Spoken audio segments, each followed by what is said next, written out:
Most Americans, if you asked them to name some of the most famous pictures in the world, would think at once of the Mona Lisa, but they would soon mention American Gothic by Grant Wood.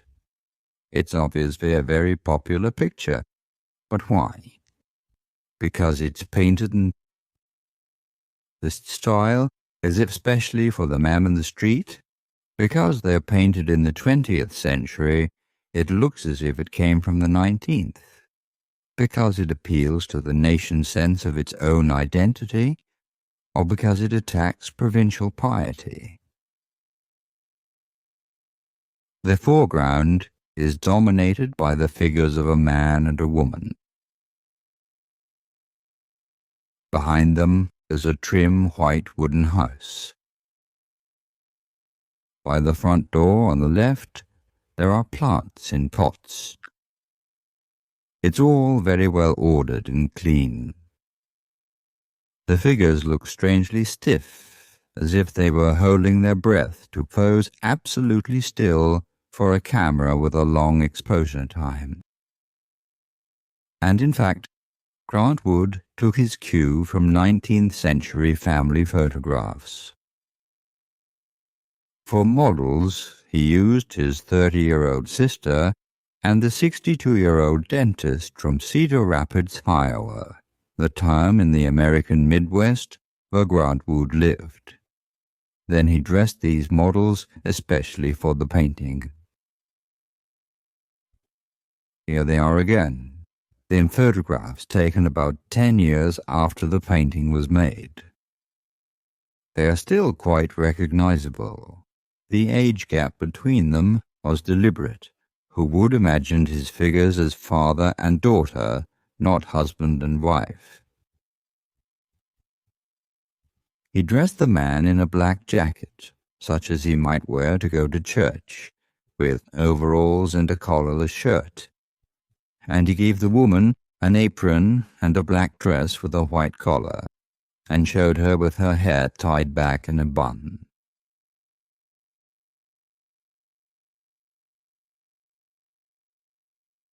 Looking at the couple in the photograph again, we can see how this costume has transformed them to fit them into the world imagined by the painter.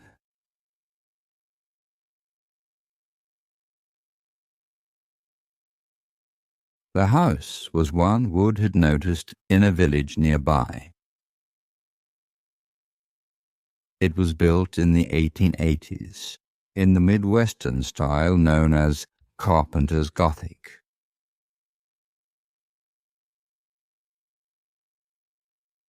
The photographic stiffness of the figures and the sort of clothes they're wearing give the impression that Grant Wood wanted, as in the history painting, to reconstruct a situation from the 19th century. In a period when agriculture was being recognized, the man in the picture holds a pitchfork, a rather old-fashioned implement. It seems as if Grant Wood, as a conservative, wished to celebrate the Midwestern farmer's mentality as the stabilizing heart of America. The careful, precise way in which the picture is painted, showing everything clearly and concealing nothing, invites us to examine it in more detail. The man looks straight out at the viewer, as if he wanted to show just how righteous and upright he is. His mouth is pursed, and he looks like someone who wants to remind us of our own sinfulness. He has decided to opt for a very strict kind of behavior, and he mercilessly demands that we do the same. But just slightly behind him stands the woman. She looks to one side, away from the viewer, bitter and unfulfilled. It seems as if something is not quite right, or is just gone wrong in their relationship to each other, or in life in general. Perhaps she senses that the outside world is not as neat and tidy as her own life.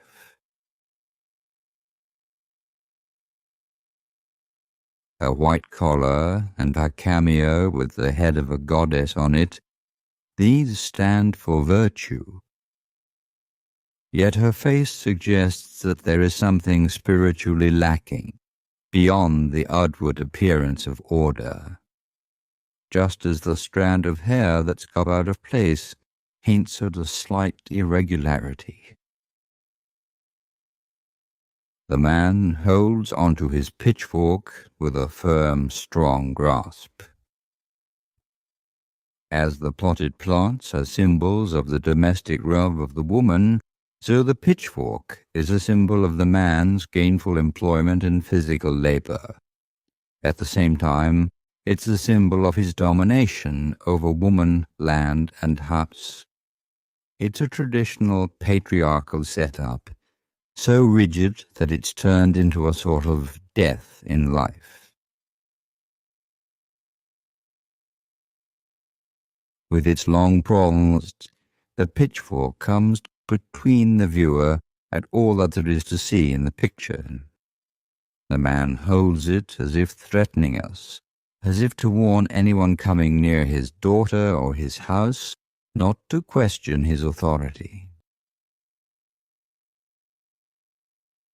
The pattern of the pitchfork is even reflected in the man's overalls.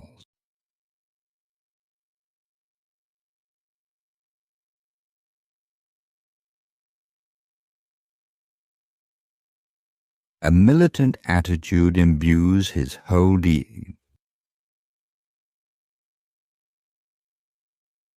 So it seems, after all, that the picture is not a celebration of conservative attachment to the land, and certainly not a fond glorification of the 19th century.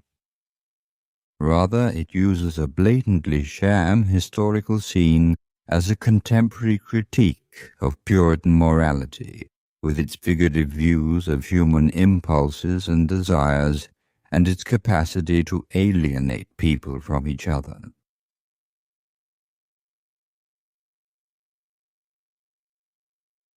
In 1930, when he painted American Gothic, Grant Wood was 39. His father was a Quaker and his mother a strict Puritan.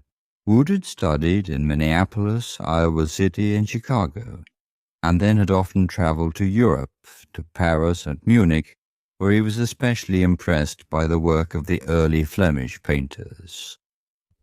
In this self-portrait, Grant Wood is seen against a farming landscape. And in American Gothic, he wanted to convey his sense of his own roots in the world of his parents' generation. For him, the Midwestern farmer was the epitome of the American, and Grant Wood emphatically turned his back on the culture of the metropolis. In his conservative critique of modern civilization, he stood up for the tradition of regionalism that in the 1920s and 30s played such an important part in developing an awareness of American national values.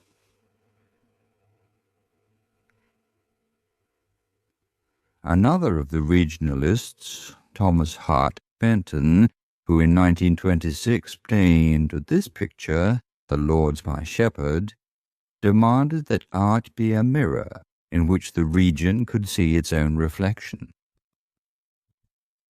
People talked of the mythicizing of the provincial, though contemporary critics reproached Benton and Wood for wanting to promote a nationalist blood and soil mentality.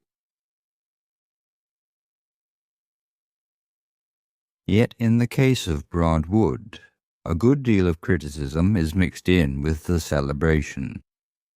This is made especially clear in his picture from 1932, Daughters of Revolution.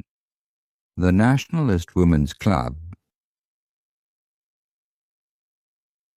Daughters of the American Revolution, had protested when Grant Wood installed in Cedar Rapids a stained glass window made in Germany as a memorial to those who had fallen in the American War of Independence. They saw themselves as the true protectors of the American tradition, and in 1932 they celebrated the 200th anniversary of the birth of the first American president, George Washington. So Grant Wood decided to present them in all their obtuse narrow-mindedness in this sharply satirical picture. In the background, he showed the famous painting by Emanuel Joachim Blitz, Washington crossing the Delaware. In front of this scene, these daughters of the American Revolution, one with a teacup in her hand, gather to sing the praises of the national hero. There's no doubt that a similar critique is to be detected in American Gothic. Grant Wood reveals here what is lacking in spiritual terms in the harsh morality of the Founding Fathers. At the same time, though, he insists in this picture on a national consciousness nourished by an awareness of its agrarian origins. The style of the painting alone tells us a lot. No experimentation, no getting to grips with modern developments. Here painting is rather a craft, and a deliberate opposition to all the international art movements of the 20s and 30s. The extent to which America has taken this picture to its heart can be measured by its frequent recurrence in caricatures.